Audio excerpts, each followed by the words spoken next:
Би шүүмжил хэлэх гэж байна. Би бас энэ парламент дотор бас энэ энтрийг зарим талаар бас холбоотой хүн байгаа юм. Нөгөө ёс зүй мос зүй гэ. Энэ би өнгөрсөн парламентын үед биш үү эрүүгийн байцаан шийдэх хуулийг хэлэлцэж яхад маш цөөхөн хүн хэлэлцсэн. Тэнд ганцаараа суучаад туж хэрүүл хийсэн. Энэ талд бол маш цөөхөн хүн байсан. Яг өнөөдрийн хувьд бол нэг 25-6 хүн. Эрүүгийн байцаан шийдэх хууль хүний эрх ярьж байгаа энэ асуудал дээр ингэж одоо цөөхөн хүнтэй байж болдгоо. Хоёрдугаард одоо би 4 цагаас эхлээд үндсэн хуулийн нэмэлт өөрчлөлтийн комиссгээд гадна дотны баахан улс төрийн намууд хүмүүс цуглуулчаад гарч чадахгүй сууж шít. Энд ихэнх комиссийн гишүүд сууж байна. Бусд нь хайцсан. Хаа явж байгаа юм? Ямар томилтоор явж байгаа юм? Эсвэл одоо гадагшаа зугаалаа явж байгаа юм уу? Энэ энтрийг тодруулж одоо надад мэдээлэл өгөх хэрэгтэй. Би тамгын газараас мэдээлэл шаардаж байна. Жохон хариуцлагатай бай. Яагаад одоо үндсэн ажлаа хийдгүй? Их хурл сонгогдно гэдэг чинь төрийн хуулийг батлахтаа ард түмний хүсэл зоригийг илэрхийлэх гэж баталдаг. Төрөн одоо чухал заалт унжил байгаа юм. Энэ чинь мөрдөн байцаалтын явцад буцааж прокурор буцаах асуудал амьдрал баян учраас гарах цагуу гарна. Гэхдээ энийг бол зөвхөн хүн хэлмэгдүүлэх зорилгоор гаргаж जैन цагаатах ёстой гэж. Гэхдээ энэ чинь 9 шидийг хэрэг хийсэн хүн тэргээр чинь соорхоогоор чинь гарчаад цаана хохирогчээ ирэх гэдэг асар том юм үлдэж шít.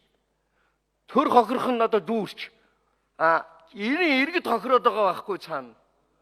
Ийм учраас шүү дээ. Энэ асуудал дээр би хэлсэн шүү дээ. Эрүүгийн хууль тогтоомж, эрүүгийн байцаан шийдэх ажиллагаа гэдэг бол эмчээр ярих юм бол бол өөрийгөө муу дотроо эмч гэж бодож байгаа.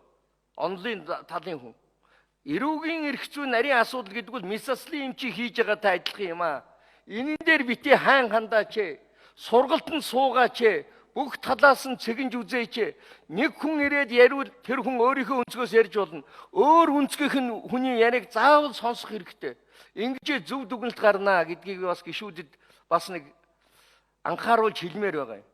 Бас надад тийм эрх үүрэг байгаа юм. Энэ парламентод оноосон. Яагаад тэгэхээр яагаад одоо үндсэн ажил хуралдаа ийм одоо хариуцлагагүй сууж байна вэ? Энэн дээр одоо тамгын газар надад одоо эрчим мэдээ гаргаж өгөх хэрэгтэй байна.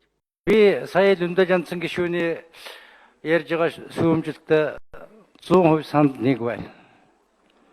Энэ баасангүй ч бас юу арга нь буруу болохоос зөв шүүмжлээд байгаа шүү дээ. Энэ манай энэ баруун талын энэ гишүүд ер нь байнга ийм онгорхоо байгаа. Энэ их хурлын бүрээрх хугацаа өнгөрсөнс хойш. 92 оны их хурлд энэ Лүндэ Жанцсан суудаг хэсгийн баахан хүмүүс цагаан хөгшөөн тэргээд салахгүй суудаг ийм гишүүд байсан. Голдоо аймгийн дарга нар хариуцлагатай байсан. Тэгээ бид нар залуучууд байсан марзагнаа дүнскэр мөрөнгөд нэр өгчихсэн байсан би нэг хэсэгт. Ерөөсө байнгын хуралдаа сууж яадаг, дүүрэн байж яадаг. Лүндэ Жанцсан туйлын зөв шүүмжил хэлж шít. Энэ алга улсын гишүүдэд бүрдүүлэлт.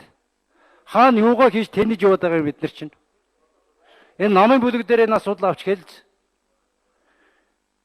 Ял өөрч байгаа юм шиг энэ сууж яадаг нэг хэдэн мөнхөнтэй. Гадуур зугуулаад явж яадаг ям байдалдаг нэг хэдэн гишүүнтэй. Ийм байж болохгүй шүү дээ. Байнгын ийм байдалтай байгаад байгаа юм. Бүлгийн дэд дарга саран чимгээ өөрийн чинь авийн энэ гишүүд ерөөсөө суудаггүй шүү. Эдгээр чи ямар тусах хэрэгтэй хүмүүс юм.